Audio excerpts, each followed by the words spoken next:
안녕하세요. 복 잘려주는 남자입니다. 오늘은 기초생활수급 기준 두 번째 시간으로 별도 가구 기준에 대해서 안내해 드리려고 합니다. 별도 가구란 소득이 있는 사람이랑 같이 살아도 별도의 가구로 보고 지원을 해주는 것을 말합니다. 그럼 왜 이런 제도가 만들어졌을까요? 먼저 이 제도의 배경에 대해서 살펴보고 기준에 대해서 자세하게 설명드리도록 하겠습니다. 가족들이 같이 삶에도 불구하고 도움이 필요한 경우들이 있어요. 그리고 또 같이 생계를 하고 있지만 실질적인 도움을 못 받는 경우들도 있어요. 그래서 나라에서는 이러한 경우들 몇 가지를 예외 사항을 둬서 별도 가구로 그 제도를 만들었고요. 별도 가구원은 같이 살아도 별도의 가구가 되어서 다른 가구원의 재산과 소득에 구애받지 않고 수급에 편입이 될 수 있는, 수급 지원을 받을 수 있는 가구를 이야기하는 것입니다. 그런데 이런 중요한 내용들을 사실은 주민센터에서 잘 알려주지 않고 안내해주지도 않아요. 그렇기 때문에 여러분들께서 아시고 내가 이 사항에 해당이 된다고 하시면은 신청을 하셔서 지원을 받는 게 중요할 것 같고요. 그래서 오늘 안내해드린 이 기준에 대해서 여러분들이 잘 참고하시면 좋을 것 같다는 생각이 듭니다. 자, 그러면은 별도 가구 세 가지 기준에 대해서 알아보도록 하겠습니다. 먼저 급여 위탁 별도 가구 보장입니다.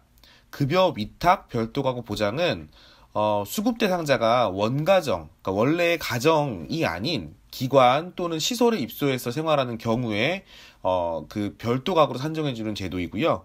대상자는 다음과 같습니다. 첫 번째, 보장시설 수급자를 별도 가구로 보장하고요.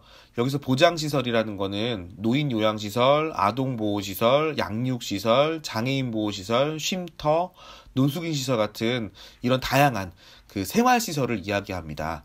그리고 두 번째로는 가정위탁 보호 시 별도 가구로 보장합니다. 가정위탁이 뭐냐면은 그 자녀를 양육할 수 있는 부모가 이제 부재하거나 부모의 양육 불가 사유로 인해서 위탁 가정에서 아동을 양육하거나 조부모 또는 친인척이 아동을 양육하는 경우 그리고 또 입양 대상 아동 등을 이야기하는데요. 이런 경우에는 아동을 별도 가구로 산정해서 수급 대상자가 될 수 있고요. 경우에 따라서 위탁 수당도 별도로 지원하게 됩니다. 이게 이제 좀 중요한 부분인데요. 제가 현장에서 많이 봐왔는데 친인척 분들이 그 부모님들 대신해서 양육을 하거나 또 특히 이제 조부모님들, 할아버지 할머님들께서 아이들을 양육하심에도 불구하고 위탁가정 신청을 안 하셔서 위탁수당 못 받는 경우가 많아요. 혹시 주변에 이런 분들이 계시면은 주민센터에서 상담 받으시고 수당 신청하실 것을 권유해 주시기 바랍니다. 이런 분들 별도 가구 산정으로 수급 대상자가 되는 것뿐만 아니라 위탁가정으로 위탁수당까지 받을 수 있습니다. 그래서 어렵게 생활하시는 그 조부모님들, 친인척분들 꼭 신청하실 것을 권유해 드리겠습니다. 여기까지가 급여 위탁 별도 가구 보장이고요. 두 번째로 가족 해체 방지 별도 가구 보장에 대해 안내해 드리도록 하겠습니다. 이 제도는 가족 안에서 양육과 보호가 필요한 대상자가 수급을 받기 위해 별도로 거주하게 되는 문제를 막기 위해 만들어졌습니다. 다시 말하면은 어려움이 있어서 가족의 보호와 양육을 받아야 되는데 같이 살면은 가족들의 재산이나 소득 때문에 수급비를 받지 못하고 그렇기 때문에 따로 거주하게 되면서 가족들의 양육과 보호를 제대로 받지 못하는 그런 문제를 보완하기 위해서 만들어진 제도라고 생각하시면 될 것 같습니다. 이 가정 해체 방지 별도 가구의 기준은 현재 함께 거주 중인 그 가구의 소득 인정액이 의료급여 선정 기준보다 많지만 그냥 수급을 받아야 하는 대상자분, 그 대상자분만 분리해서 보면은 급여 선정 기준 이하에 해당되는 가구에 적용하게 됩니다. 그러니까 가구의 소득이 전체를 보는 게 아니라 그냥 도움을 받아야 되는 그 수급자분만 따로 떼어내서 그분만 보면은 이분 도움 받아야 돼. 이런 분들에게 적용이 되는 거예요. 여기서 수급을 받아야 하는 대상자는 다음과 같은 경우로 한정해 놓고 있습니다. 첫 번째로 부양 의무자가 없거나 부양 능력이 없어서 조부모님과 함께 생활하는 중고등학생, 대학생까지. 두 번째로는 형제 자매의 집에 거주하는 경우로 다음에 해당되는 경우인데요. 65세 이상의 노인, 그리고 1급부터 4급의 등록 장애인분들, 그리고 만성 희귀난치성 질환으로 6개월 이상의 치료, 요양 재활이 필요한 사람들이고요. 임신하신 임산부분들, 그리고 이혼했거나 그 사별한 한부모 가정, 그 미혼 한부모 가정, 그리고 질병, 부상, 후유증으로 근로 능력이 없다고 판정받은 사람, 마지막으로는 교정시설에서 6개월 이상 수용된 사람으로 출소한 지 1년 이내의 사람이 형제자매의 집에 거주하는 경우, 이런 경우에 별도 가구가 됩니다. 세 번째로 함께 사는 배우자가 없는 형제자매의 소득 인정액 때문에 의료급여 선정 기준 초과하는 경우에 해당이 되고요. 네 번째로는 결혼한 자녀 또는 이혼, 사별한 자녀의 집에 거주하는 부모님. 그 다섯 번째는 부양 능력이 있는 자녀가 없는 65세 이상의 조부모가 손자녀의 집에 거주하는 경우. 이런 경우도 좀 있어요. 이제 자녀분들이 일찍 사망하시고 손자녀 집에 이제 할아버지 할머니가 이제 거주하는 거죠. 그런 경우 있거든요. 이런 경우도 가능하고요. 여섯 번째로는 부모 집에 거주하는 자녀가 사별, 이혼 또는 배우자로부터 유기된 경우, 가정폭력 같은 그런 걸로 인해서 유기된 경우에 부모님이 재산이 있어서 도움을 못 받았다고 생각할 수 있는데, 이런 경우에는 자녀분만 따로 수급자로 책정해서 수급을 받을 수 있다라는 거고요. 일곱 번째로 배우자의 노동력 상실, 암이나 난치성 질환, 군복무, 미혼모, 미혼부가 된 자녀의 경우도 별도 가구로 인정을 합니다. 여덟 번째로는 자녀의 배우자가 1급에서 4급의 장애인인 경우 해당이 되고요.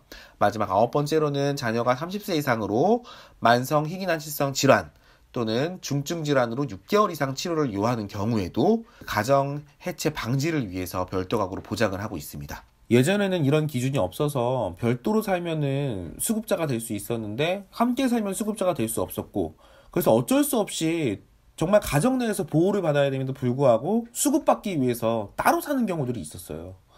그래서 제대로 된 가족들로부터 제대로 된 보호를 못 받고, 이게 문제가 되니까 이제 나라에서 가족 해체를 방지하는 한편 수급 가구의 탈수급을 돕기 위해서 이제 함께 살도 따로 사는 경우와 같은 조건을 적용해서 해당 가구만 수급자로 책정하는 별도 가구라는 제도를 만들어 놓았고요. 혹시라도 위 사항에 해당되는데 내가 지금 수급을 못 받고 있다, 그러면은 주민센터에 신청을 꼭 하시길 바라겠습니다. 마지막 세 번째, 자립지원 별도 가구 보장입니다. 이 제도는 수급 가구의 자녀가 취업하게 될 경우 적용하게 되는데요. 사실 이제 수급 가구의 자녀가 취업해서 수입이 생기면은 그 수입 때문에 수급이 끊기게 되고, 결국에는 그 수입으로 생계를 유지하다 보니까 자녀들이 독립을 위한 기반을 마련하지 못하게 되는 그런 경우가 생기잖아요.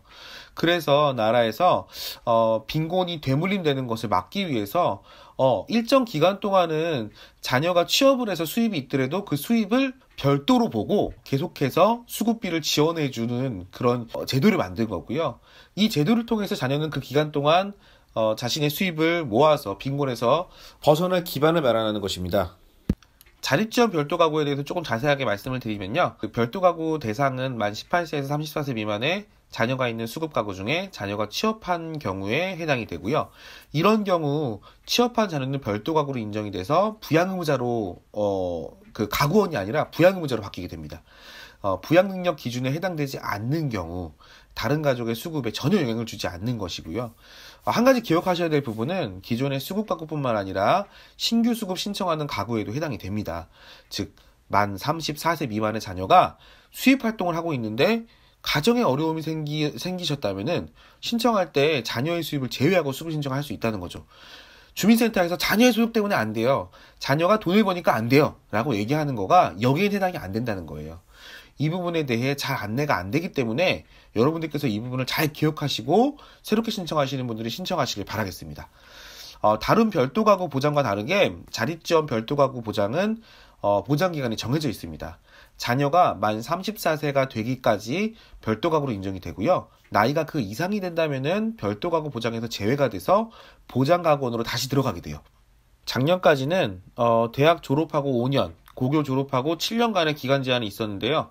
올해부터는 기간 상관없이 34세 미만까지는 지속적으로 보장이 됩니다. 오늘은 함께 살아도 별도로 살고 있는 것으로 간주해서 수급 보장을 해주는 별도 가구 보장 제도에 대해서 안내해드렸습니다. 제가 현장에서 경험한 바로 이 부분을 잘 몰라서 수급 신청 안 하시는 분들이 굉장히 많았는데요. 여러분들께서도 이 부분을 잘 보시고 해당되신다면 수급 신청을 해보시기 바라겠습니다. 질문은 댓글로 달아주시면 제가 알고 있는 한도 내에서 자세하게 안내해드리겠습니다.